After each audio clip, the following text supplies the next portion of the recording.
Aldrin dinala sa Davao kung saan daw siya pinagmalupitan. Ngayon, 12 taon ang nakalipas, meron siyang bagong makakatulong sa paghahanap sa kanyang tunay na pamilya, ang social media. Ang 16 anyos na si Aldrin mula Davao City, isinulat sa kartulina ang kanyang panawagan. Hinahanap niya ang kanyang tunay na mga magulang na ang pangalan daw, Galot at Wirina. Nakatira raw ang mga ito sa Ilocos Norte at 10 taon na raw niyang hindi nakikita. Pero papaanong mula sa dulong bahagi ng Luzon, napadpad si Aldrin sa Mindanao? Nasaan na nga ba ang kanyang mga tunay na magulang? May ilang pira-pirasong mga naaalala si Aldrin mula sa kanyang kabataan. Isa na rito nung muntikan daw siyang malunod sa isang ilog sa Sarat sa Ilocos Norte. Mabuti na lang daw at tila may anghel na sumagip sa kanya na nagngangalang Lovely. Paggising ko na, kita ko na si Lovely. Inalagaan niya ako. Iya akong giatiman kay ikalintura. Nagsabi po ako sa kanya, ma'am, na gusto ko nang umuwi sa pamilya ko po. Hinatid niya ako sa bahay namin. Kalaunan, binalikan siya ni Lovely at sa hindi malamang dahilan, hinayaan daw ng kanyang mga magulang na sumama si Aldrin sa kanya. Dahil bata pa raw noon si Aldrin, kusa naman daw siyang sumama kay Lovely, lalo't napamahal siya sa kanya hanggang isinama siya nito sa Mindanao. Pagkabalik na ko sa iya, pagkaugma nilakaw nami, sakay namig bus, nagpunta na naman kami sa Agusan po. Itinuring naman daw siyang tunay na anak ni Lovely. Pero nung nagtagal, tila nagbago ang pakikitungo nito sa kanya. Nagsugod na ko niya, ginabunalan, 5 years old. Na iya akong ginatingnan nga, i-adapt ra daw ko niya. Sagabal daw ako sa buhay niya. Ano nang iiyak-iyak mo dyan, ha? Nakiusap daw si Aldrin na ibalik na lang siya ni Lovely sa kanyang tunay na pamilya. Na iya pong ginaingon nga, wala daw siya kabalo. Ang naalala ko lang po yung angga nila. Ang mama ko po si Wirina, tapos ang papa ko po si Galot po. Para takasan ang pagmamalupit ni Lovely, madalas daw nagtatago noon si Aldrin sa kanilang kapitbahay, kina Susan. Yung nag-flashlight na ako, tinignan ko kumpleto ba anak ko. Nagtaka ako kung bakit may isa pang bata. Tingnan ko noon bata ang mukha, may pasa siya dito. Tingin siya sa akin siya. Nanay. Siya ko, hello. Ano pangalan mo? Aldrin po. Bakit saan ang nanay mo? Pinapalayas daw siya. Yung nalaman niya na sinasaktan na ako ni Lovely, tapos pinapalayas. Lagi na ako pumupunta sa kanila dahil wala na akong mapuntahan na iba.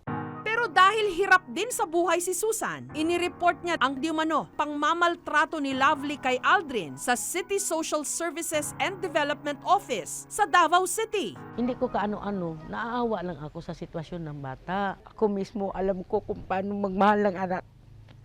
Kahit hindi kita anak. Hanggang taong 2013, si Aldrin itinurn over sa grupong Field of Dreams Children's Charity Foundation Incorporated, kung saan maayos siyang nakakatulog, nakakakain, at nakakapag-aral. Yun nga lang, sadyang may kulang kay Aldrin. Meron siyang hinahanap. Yung kulang po, wala ka sa pamilya mo po, ma'am, na tunay. Walang nagmahal po, ma'am.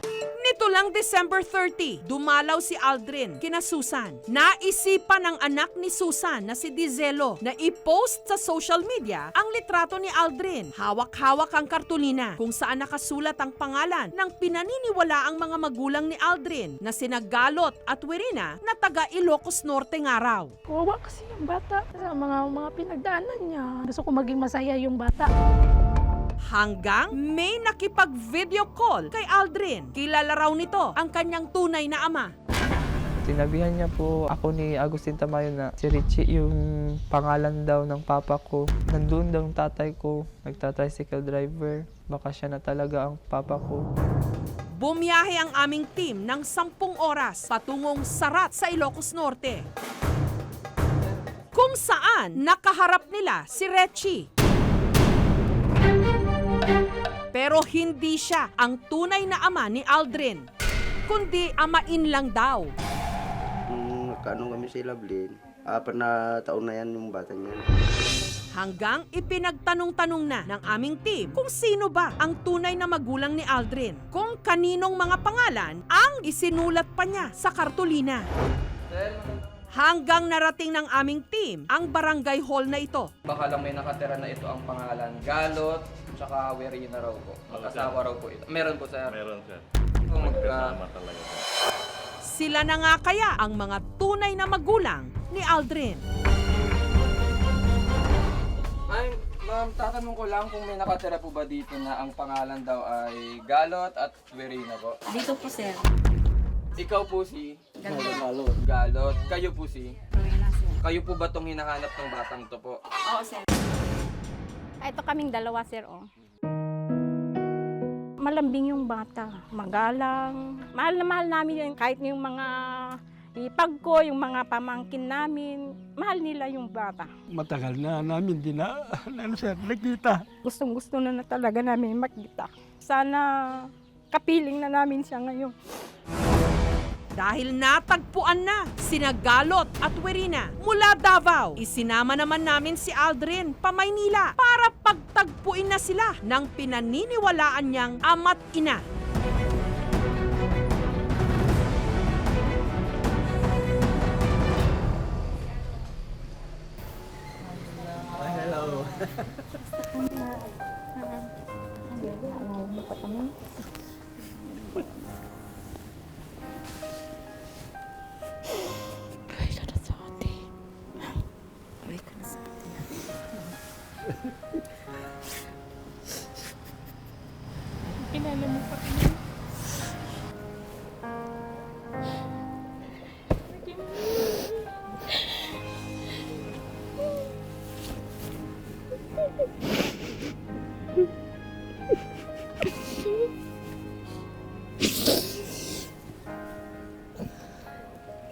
Kamukha mo siya. Ang naalala ko po kang tatay po, nung nagtra-tricycle driver po siya. Naalala mo pa yung isinasama kita. Nga po. May dala pa kami picture niya ng bata. Maalala daw niyang pinapasuot siya ng pambabae, tapos hindi kami maniniwala. Wala kasi siyang maipakita. Oh, may picture pa dito ni Mama. Ikaw ba yan, Elvis? Miss na miss ko. Matagal na po kayo nating inihanap pa. Pero may ibinunyag sina Galot at Werina. Ganito ang totoo, anak. Hindi mo kami tunay na magulang.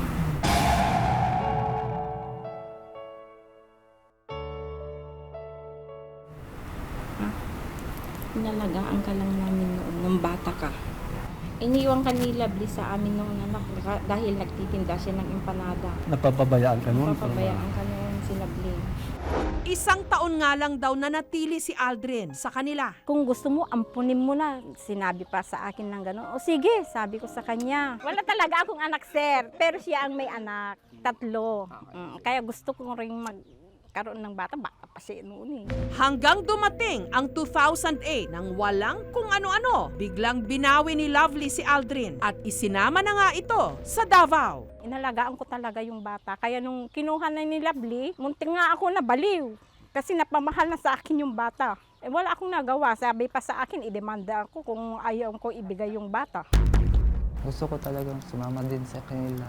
Dahil sila din po ang tunay nag-alaga sa akin.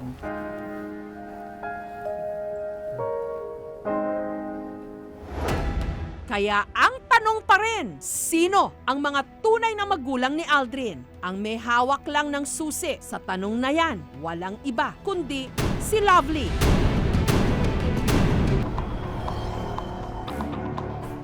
Natuntun namin siya sa bayan ng Trento sa Agusan sa Mindanao. Inamin niya na siya nga ang kumupkup noon kay Aldrin. At kung sakali raw na napagbuhatan niya ito ng kamay, ito'y dahil pasaway daw ang bata. Minsan pagalitan ko siya kapag yung kasalanan niya hindi pa masyado mabigat. Pero pag yung katulad niyan magsinungaling, kalaban ko talaga yan, kaya mapalo ko siya. Sa hiling nina Lovely at Aldrin, pinagtagpo namin sila.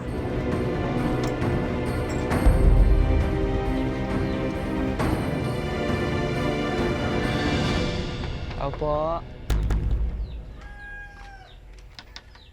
Opo, ma.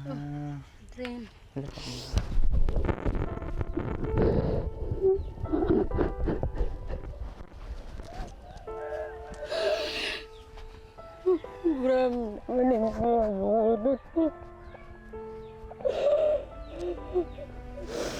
Lingkod-lingkod.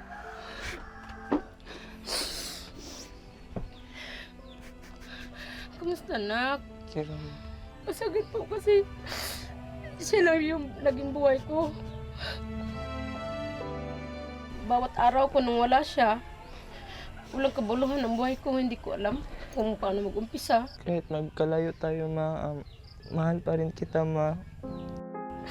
Bis kang imo ko ginapasakitan sa una, ma. Kasi tungod sa akong mga sala po ni mga usahay. Masalamat sa tanan. Bis kang dili ko ni mo anak jud imo po kong ginatiman. Tawarin mo lang ako, anak, kung nasaktan kita noon. Kasi hindi ko na makaya minsan ang mga binigay mo sa akin na problema. Sana yung time na yun, maisip mo yung ginawa ko na part yun ng pagmamahal ko sa'yo. Pasensya na kung ganun ako noon, ha? Ipinagtapat na rin ni Lovely ang katauhan ng tunay na ina ni Aldrin.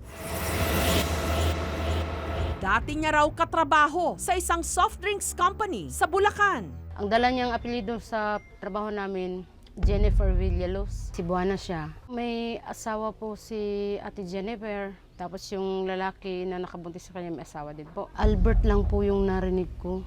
Nangyari, dinala niya doon ang bata. Hindi ko alam na iiwan niya sa akin yun. Alagaan mo mabuti itong anak ko. Kasi alam ko dito, mabubuhay mo ito. Yun ang sabi niya. Inisip ko na blessing siya sa buhay.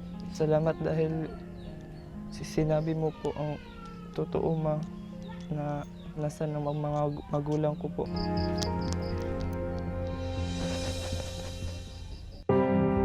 Nagkawing-kawing man ang kwento tungkol sa kanyang pinagmulan, patuloy na umaasa si Aldrin na sa taong ito makikilala na niya ang kanyang mga tunay na magulang. Lalo pat alam na niya ang mga pangalan nito na sa isa pang pagkakataon isinulat niya sa isa pang piraso ng kartulina. Ma, pa, kung saan na po kayo ngayon, nandito po ako sa orphanage sa Davao po. Sana na magkita na po tayo.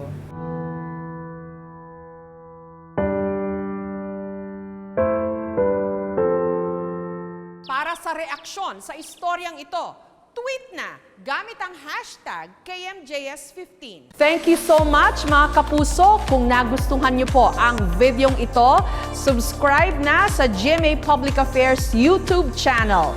Don't forget to hit the bell button for our latest updates.